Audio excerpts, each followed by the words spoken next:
ইতিহাস গড়ে সোনা জেতা হলো না তানভীর।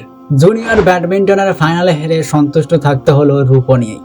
ইতিহাস গড়ার সুযোগ ছিল তার কাছে, পারল না তানভীর শর্মা। জুনিয়র বিশ্ব চ্যাম্পিয়নশিপের ফাইনালে থাইল্যান্ডের প্রতিযোগীর কাছে হেরে গেল সে। আনিয়া পাতের কাছে 7-15 এবং 12-15 ব্যবধানে হেরে গেল সে। রূপো পেয়েই সন্তুষ্ট থাকতে হলো তাকে। ভারতের তৃতীয় ব্যাডমিন্টন খেলোয়াড় হিসেবে জুনিয়র বিশ্ব চ্যাম্পিয়নশিপের ফাইনালে উঠেছিল তানভী, কিন্তু সোনা জিততে পারল না। তবে 17 বছর পর প্রথমবার রূপো এসেছে ভারতের ঘরে। অতীতে সাইনা নেহওয়াল 2008-এ সোনা জিতেছিলেন, 2006-এ পেয়েছিলেন রূপো।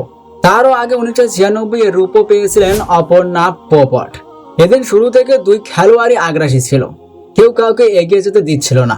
তবে 4-4 থেকে একসময় থাইল্যান্ডের প্রতিযোগী 10-5-এ এগিয়ে যায়। সেখান থেকে আর ফিরতে পারেনি তানভী। দ্বিতীয় গেমের শুরুতেই তানভী 6-1 এগিয়ে যায়। সেই লিড ধরে রাখতে পারেনি সে। থাইল্যান্ডের প্রতিযোগী 5-7 করে দেয়। সেখান থেকে 9-8 এগিয়ে যায়। প্রথম গেমের মতো দ্বিতীয় গেম অতটা একপেশে হয়নি। 9-13-তে পিছিয়ে থাকার সময় ফেরার চেষ্টা করেছিল তানভী, কিন্তু নিজের ভুলের কারণে সেট এবং ম্যাচ হারায় সে।